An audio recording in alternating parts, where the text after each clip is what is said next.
بسم اللہ الرحمن الرحیم۔ جمعۃ المبارک کا خطبہ سننے کا سنت طریقہ کیا ہے؟ جب امام صاحب خطبہ دے رہا ہو تو دو زانوں بیٹھ کر ہاتھ کیسے باندھے؟ یہ مسئلہ بڑا عجیب ہے جی، توجہ چاہیے۔ سنت سے کوئی طریقہ اور کوئی عمل ثابت نہیں ہے۔ جو چیز ثابت ہے وہ اتنا ہے کہ پوری یکسوئی کے ساتھ، پوری توجہ کے ساتھ امام صاحب کا خطبہ سنا جائے اور باادب طریقے سے امام صاحب کا خطبہ سنا جائے۔ آپ کے ہاتھ بندھے ہوئے ہوں، ہاتھ چھوڑے ہوئے ہوں، اس کا کوئی طریقہ کسی سے ثابت نہیں۔ یہ غلط العوام ہے۔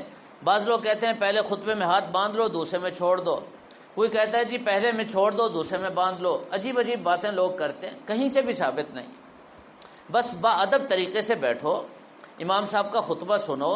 فرمایا اذا خرج الامام فلا صلاۃ ولا کلام، جب امام صاحب خطبے کے لیے آ جائیں اب آپس میں گفتگو کرنا، ایک دوسرے سے بات کرنا جائز نہیں ہے، یاد رکھیں۔ یہاں تک منع ہے کہ کوئی ساتھی بول رہا ہے یا غلطی کر رہا ہے، آپ اس کو یہ بھی نہیں کہہ سکتے چپ ہو جاؤ، تم بھی گناہ میں برابر کے شریک ہو جاؤ گے۔ ایک گناہ وہ تو کر رہا ہے نا، آپ نے نہیں کرنا۔ اتنی احتیاط ہے، بس صرف اور صرف امام کی طرف توجہ ہو۔ البتہ ایک حدیث عرض کر دیتا ہوں، اس حوالے سے بہت اہم ہے، لوگ اس کو نہیں سمجھتے۔ بہت لمبی حدیث ہے، بڑا لمبا واقعہ ہے، وہ سارا تو شاید میں بیان نہ کر سکوں۔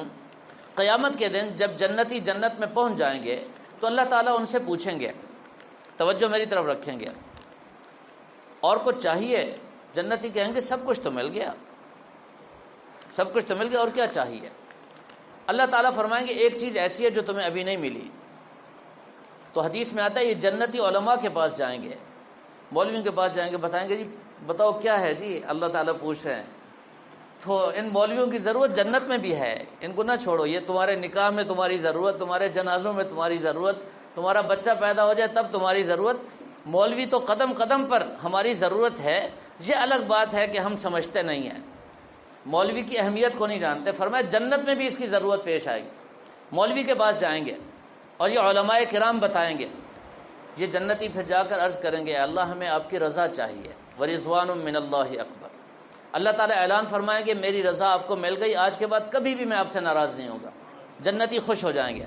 پھر اللہ تعالیٰ فرمائیں گے ایک اور نعمت، پھر یہ جنتی پریشان ہوں گے۔ تو بہرحال لمبا واقعہ ہے، علماء بتائیں گے اللہ تعالیٰ کا دیدار۔ پھر اس کے لیے اللہ تعالیٰ مقام مزید، میدان مزید میں اس کا انتظام فرمائیں گے۔ فرمایا کہ تمام انبیاء علیہم الصلاۃ والسلام کے منبر لگائے جائیں گے اور پھر تمام جنتی وہاں تشریف فرما ہوں گے۔ اس حدیث میں ایک جملہ آتا ہے جو میں آپ کو سنانا چاہتا ہوں۔ پھر اللہ تبارک و تعالیٰ کا دیدار ہوگا۔ صحابہ نے پوچھا یا رسول اللہ اتنا جنتی ہوں گے تو وہاں تو رش ہوگا، کیسے دیکھیں گے؟ تو آپ نے بڑے سہل انداز میں فرما دیا، فرمایا تم چاند کو دیکھتے ہو تو کوئی مسئلہ ہوتا ہے؟ کہا نہیں۔ فرمایا بس ایسے ہی اللہ تعالیٰ کا دیدار سب کریں گے، کوئی مسئلہ بھی نہیں ہوگا۔